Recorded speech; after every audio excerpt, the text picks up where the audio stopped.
بسم اللہ الرحمن الرحیم۔ میری نند جب بھی حاملہ ہوتی کثرت سے جامن کھاتی، جبکہ ہماری خالہ منع کرتی کہ زیادہ جامن مت کھاؤ، پر وہ کسی کی سنتی نہیں۔ خالہ اس کو بتاتی کہ اتنے زیادہ جامن کھانے سے اس کا بچہ بھی ضائع ہو سکتا ہے اور اس کی اپنی ذات کو بھی نقصان پہنچ سکتا ہے، لیکن وہ ایک نہ سنتی۔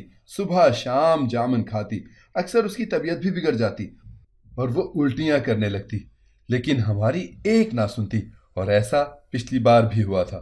میری نند بہت زیادہ خاموش رہتی تھی، وہ گھنٹوں گھنٹوں اکیلے بیٹھی رہتی اور کسی سے کوئی بات نہ کرتی۔ اگر کوئی اس سے بات بھی کرتا تو صرف ہاں یا نہ میں جواب دیتی، پھر ہم بھی اسے اس کے حال پر چھوڑ دیتے، لیکن اندرونی فکر ضرور تھی کہ کہیں اسے کوئی جانی یا جسمانی نقصان نہ ہو جائے۔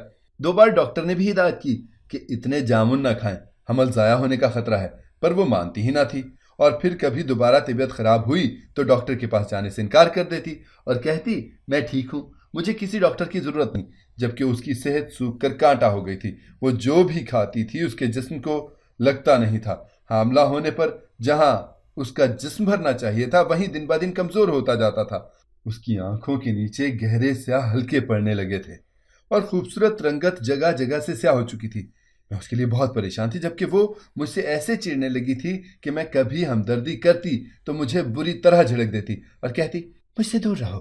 جبکہ اس کا شوہر آتا تو میں اس کے شوہر سے اس متعلق پوچھتی کہ وہ ایسا کیوں کر رہی ہے یا اتنی کمزور کیوں ہو رہی ہے، تو اس کا شوہر خود بھی پریشانی ظاہر کرتا کہ وہ خود پریشان ہے کہ وہ ایسا کیوں کرتی ہے۔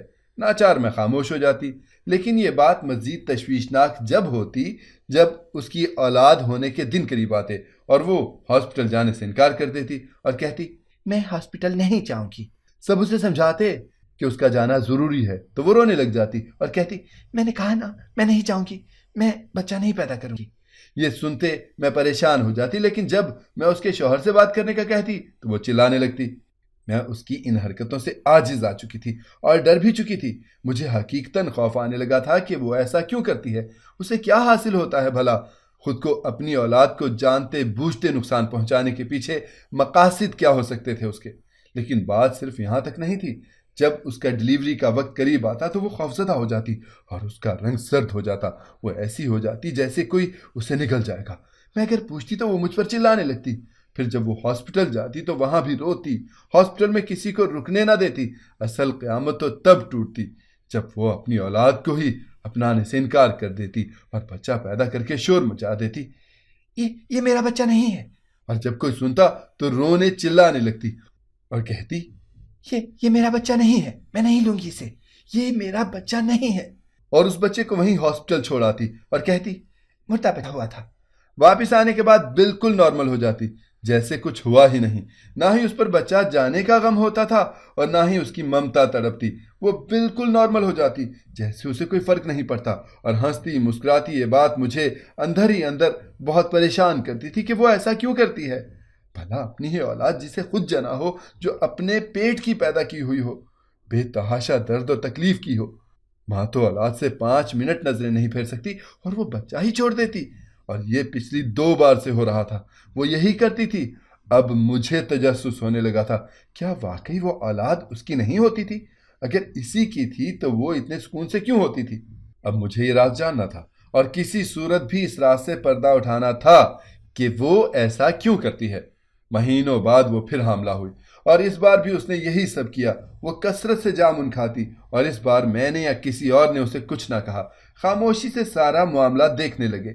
اب مجھے شدت سے اس وقت کا انتظار تھا جب میری نند بچہ پیدا کرنے ہاسپٹل جاتی۔ جب اس کا وقت قریب آیا تو اس کے منع کرنے کے بعد بھی میں اس کے پاس رکی۔ وہ مجھے بار بار جھڑکتی اور چلے جانے کا کہتی، پر میں کوئی اثر نہ لیتی۔ جیسے ہی اسے درد اٹھنے لگا میں اسے گاڑی میں بٹھائے ہاسپٹل لے گئی، اور اس بار میں اسے اس ہاسپٹل نہیں لے کر گئی جہاں وہ جاتی تھی۔ اس بار میں اسے دوسرے پرائیویٹ ہاسپٹل لے کر گئی تو وہ دوسرا ہاسپٹل دیکھتے ہوئے خوفزدہ ہو گئی، تڑپتے ہوئے رونے لگی کہ اسے وہیں جانا ہے، جبکہ میں اسے زبردستی اندر لے گئی۔ وہ بولی تم یہاں سے چلی جاؤ، ورنہ میں بچہ پیدا نہیں کروں گی۔ تو میں اس کی بات مانتے اس کے سامنے سے چلی گئی، لیکن خود نرس کا لباس پہنتے ڈاکٹرنی کے ساتھ ہی کمرے میں آ گئی جہاں اس کا بچہ ہونا تھا۔ اور اس کے بعد جو میں نے دیکھا، میرے تو پیروں تلے سے زمین ہی نکل گئی۔ میں پتھر کی مورت بنی سب دیکھتی رہ گئی۔ مجھے ایسے لگا جیسے میرا دل پھٹ جائے گا، کیونکہ میری نند میرا نام سندس ہے، میں گجرانوالہ کی رہنے والی ہوں۔ میری عمر 24 سال ہے۔ میں گجرانوالہ یونیورسٹی سے گریجویٹ کرنے کے بعد ایک ملٹی نیشنل کمپنی کی اچھی پوسٹ پر کام کرتی ہوں۔ میری والدہ کا نام رحمت ہے اور میرے والد کا نام طارق۔ میرے 2 چھوٹے بھائی ہیں، ایک 7ویں جماعت میں ہے اور ایک 5ویں میں۔ اپنے گھر میں سب سے بڑی ہوں میں اور ماں باپ کی لاڈلی بھی۔ میرے امی ابو میرے مشورے پر عمل کرتے ہیں اور میری بہت سنتے ہیں۔ ہمارے ننیالی اسلام آباد میں رہتے ہیں، اس لیے ان سے سال ہر سال ملنا ہوتا ہے۔ کسی شادی بیاہ اور عید تہوار پر باقی فون پر گفتگو ہوتی رہتی ہے، جبکہ میرے ددیال والے بہت تنقیدی ہیں۔ وہ ہر چھوٹی بڑی بات پر تنقید کرتے ہیں جو کبھی کبھی برداشت سے باہر ہو جاتی ہے۔ اسی لیے ایک شہر میں رہنے کے باوجود ہمارا ملنا جلنا کم ہوتا ہے۔ میں جب یونی فائنل ایئر میں تھی تب میری ایک دوست بنی تھی، جائشہ، اور پھر وہ دوستی زور پکڑتی چلی گئی اور ہم کچھ ہی وقت میں بیسٹ فرینڈز بن گئیں۔ جائشہ پٹھان خاندان سے تعلق رکھتی تھی اور بہت خوبصورت تھی۔ وہ ہمہ وقت خود کو چادر میں لپیٹے رکھتی، نرم و نازک سی گڑیا جیسی جائشہ کافی خوبصورت تھی، پر یہ جان کر مجھے جھٹکا لگا تھا کہ اس کا ایک بوائے فرینڈ بھی ہے جو اسی یونی میں پڑھ کر نکلا ہے، اور جائشہ کی ملاقات اس سے کچھ وقت پہلے ہی ہوئی تھی۔ وہ لڑکا کافی خوبصورت تھا، لڑکیاں واقعی اس پر دل فریفتہ ہو سکتی تھیں، لیکن جائشہ کا دیکھ کر مجھے حیرت ہوئی تھی کیونکہ جائشہ اس سے بھی زیادہ حسین تھی۔ خیر، میں نے ان کی جوڑی کو سراہا اور پوچھا، شادی کب کر رہے ہو تم لوگ؟ تمہارے گھر والوں کو علم ہے؟ تو وہ ڈر گئی اور بولی، کسی کو نہیں معلوم، اس متعلق پلیز کسی کو مت بتانا۔ میں اس کے ڈرنے پر چونک گئی اور پوچھا، اتنا ڈر کیوں رہی ہو؟ اور اگر اتنا ہی ڈر لگتا ہے تو یہ سب کر کیوں رہی ہو؟ میرا کہنا تھا کہ وہ میرے سامنے رو پڑی اور بولی، میں پٹھان خاندان سے ہوں نا، ہمارے خاندان میں لڑکی کو ہر طرح کی اجازت ہوتی ہے، پر کسی لڑکے سے دوستی کی یا محبت کی نہیں۔ اس معاملے میں وہ غیرت کے نام پر قتل کرنے میں بھی نہیں لگاتے، پھر چاہے بہن بیٹیوں سے کتنی ہی محبت کیوں نہ ہو، بہت سخت ہوتے ہیں۔ وہ کہنے لگی، میں ایسا کچھ نہیں کرنا چاہتی تھی، لیکن مجھے اس سے محبت خود بخود ہو گئی ہے۔ میں مزید حیران ہوئی اور پوچھا، تم نے کہا تمہارے گھر میں کسی کو نہیں بتا سکتی، پھر تم دونوں کی شادی کیسے ہوگی؟ کیا تم ٹائم پاس کر رہی ہو؟ میرے پوچھنے پر اس نے فوراً سے نفی میں سر ہلایا اور بولی، نہیں، میں سچی محبت کرتی ہوں، بس اب ڈر گئی ہوں، لیکن مجھے یقین ہے کچھ نہ کچھ بہترین ہوگا۔ وہ بولی تو میں خاموش ہو گئی۔ وہ اپنے معاملات مجھ سے بہتر جانتی تھی اور اپنے گھر والوں کو بھی۔ دن تیزی سے گزرنے لگے۔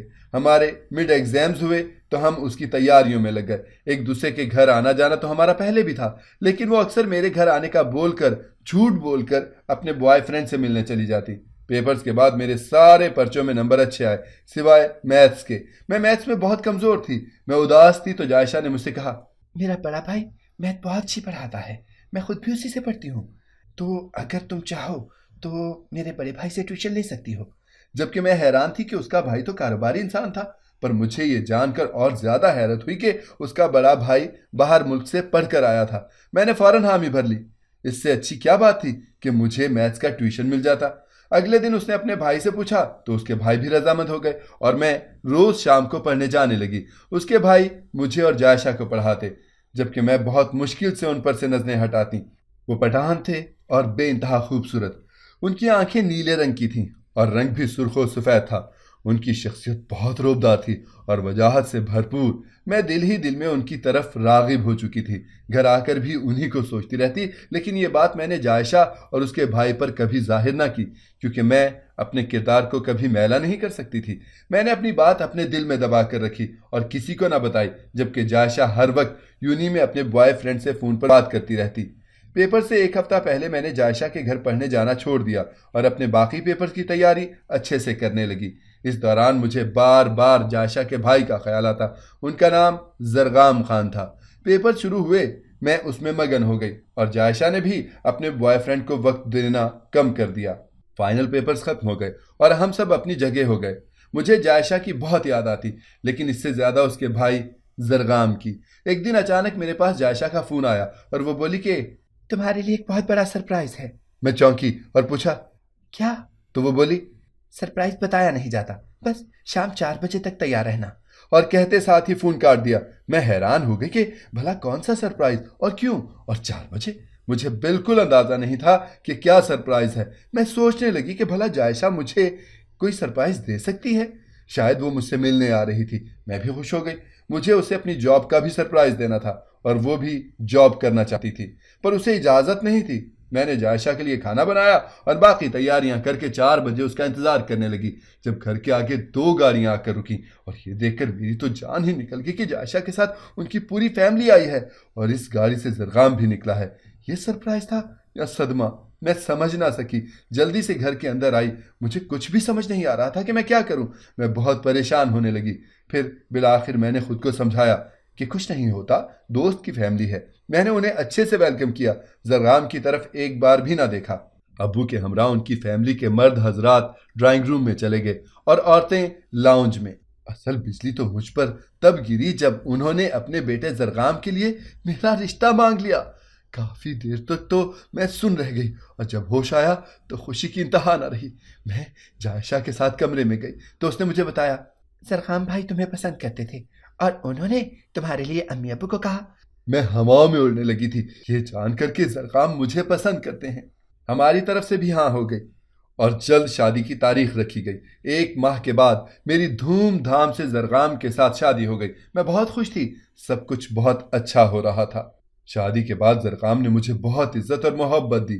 لوگ جیسے پٹھانوں کو کہتے تھے وہ بالکل ویسے نہ تھے، نرم مزاج اور محبت کرنے والے تھے۔ غصہ انہیں آتا ہی نہیں تھا، نہ ہی وہ مجھ پر غصہ کرتے تھے، نہ ہی شک، نہ کسی قسم کی پابندی اور روک ٹوک۔ بس مجھے جاب کرنے سے منع کر دیا تھا کیونکہ یہ سب انہیں پسند نہیں تھا۔ میرے سسرال والے بھی بہت اچھے تھے، لیکن پھر اچانک سب بدل گئے جب میری نند کا رشتہ آیا اور اس نے اپنی پسند بتائی اور کہا میں اس سے شادی کرنا چاہتی ہوں۔ تو سب سے زیادہ غصے میں نے زرغام کو دیکھا۔ وہ اس بات پر سخت غصے تھے کہ ان کی بہن پڑھنے کے بجائے عاشقی کر رہی تھی۔ انہوں نے رشتے سے منع کر دیا اور جائشہ کا نکاح کہیں اور طے کر دیا۔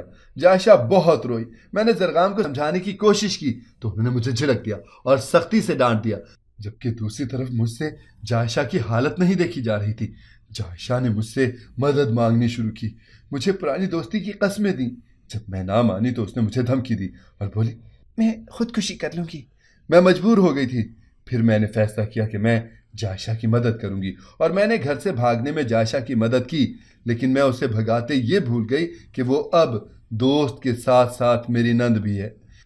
میں نے اس دن اپنے شوہر زرغام خان کا اصل پٹھانی روپ دیکھا جب وہ میری نند کو جان سے مارنے کے لیے تیار کھڑا تھا، لیکن انہیں میری نند نہ ملی تو انہوں نے اعلان کر دیا جائشہ ہم سب کے لیے مر گئی ہے اور اسے کوئی تعلق نہیں رکھے گا۔ میں بھی ڈر گئی تھی۔ میں نے پورے 1 سال تک جائشہ سے کوئی رابطہ نہ کیا۔ 1 سال کے بعد وہ مجھے کسی بازار میں ملی۔ وہ 9 ماہ کی حاملہ تھی اور مجھ سے بہت اکھڑی۔ میں سمجھی کہ شاید میں نے کوئی رابطہ نہیں رکھا، وہ اس لیے ایسا کر رہی ہے، جبکہ اس کی حالت قابل رحم تھی۔ جو جائشہ میری دوست تھی وہ تو ویسی رہی ہی نہیں تھی۔ میں نے پھر بھی اس کا پتہ لیا اور سب سے چھپ کر اس سے رابطہ بحال کیا، لیکن سال گزر گئے پر وہ مجھ سے صحیح نہ ہوئی، جبکہ اس کی مالی حالت بھی ٹھیک تھی۔ کوئی غریب نہیں تھی، وہ ایک اچھے فلیٹ میں رہ رہی تھی، لیکن اس کے باوجود اس کی حالت ابتر ہوتی جا رہی تھی۔ پھر میں نے اور بھی بہت کچھ عجیب دیکھا۔ اس کا کھانا پینا، پہننا اوڑھنا، باتیں سب کچھ عجیب تھیں۔ مجھے کبھی کبھی اس کے رویے سے خوف بھی آتا۔ پھر جو باتیں مجھ پر کھلی اسے دیکھ کر میں سن رہ گئی کہ وہ اپنے بچے قبول نہیں کرتی۔ میں نے بہت کوشش کی کہ میں اس سے کھل کر بات کروں، وہ مجھے سب بتائے، پر وہ کچھ نہ کہتی۔ پھر مجھے یہ قدم اٹھانا پڑا۔ میں اسے اس ہاسپٹل لے کر گئی جہاں ڈاکٹر میری دوست تھی۔ اسی کی مدد سے میں آپریشن روم میں داخل ہوئی، لیکن میں نے وہاں جو دیکھا میری روح کانپ گئی اور میں وہیں کھڑی زارو قطار رونے لگی، کیونکہ میری نند، میں زبردستی ہاسپٹل سے اپنی نند اور اس کے بچے کو اپنے میکے لے آئی اور اس سے ڈانٹ کر زور زبردستی کر کے حقیقت جاننے لگی اور پوچھا تو جو اس نے بتایا اسے سنتے میرے اوپر تو غم کے پہاڑ ٹوٹ گئے۔ اس نے بتایا تھا کہ جب وہ گھر سے بھاگی تھی تو بہت خوش تھی۔ اس لڑکے کا نام اظہر تھا۔ وہ دونوں بہت خوش تھے اور کورٹ میں جا کر انہوں نے نکاح کر دیا۔ وہ اسے اپنے ساتھ ایک فلیٹ پر لے کر آیا جو اس کا اپنا تھا۔ شادی بہت خوبصورتی سے گزر رہی تھی۔ وہ بہت خیال بھی رکھتا تھا، لیکن جب کبھی اس سے پوچھو کہ کام کیا کرتے ہو تو وہ ٹال مٹول کر دیتا۔ پھر سب عجیب ہونے لگا۔ اظہر کے نمبر پر الگ الگ لڑکیوں کے میسج آتے، وہ یہ دیکھ کر رونے لگتی۔ ایک وقت میں اظہر کے بہت ساری لڑکیوں سے تعلقات تھے۔ اس بات پر اس کی اور اظہر کی بہت لڑائی بھی ہوتی۔ پھر ایک دن اظہر کے نمبر پر فون آیا اور اس فون نے میری نند کی زندگی بدل دی۔ وہ فون اظہر کے کسی دوست کا تھا اور وہ اس سے لڑکیوں کے بارے میں پوچھ رہا تھا۔ اس دن میری نند کو معلوم ہوا کہ اظہر اس جیسی بے وقوف لڑکیوں کو پیار محبت کے جال میں پھنسا کر بیچ دیتا تھا۔ میری نند کو بھی اسی لیے پھنسایا تھا، لیکن اس کو جائشہ سے واقعی محبت ہو گئی تھی، اسی لیے اس سے شادی کر لی۔ جب جائشہ نے یہ سب اظہر سے پوچھا تو اس نے بنا شرمندہ ہوئے سب قبول کر لیا۔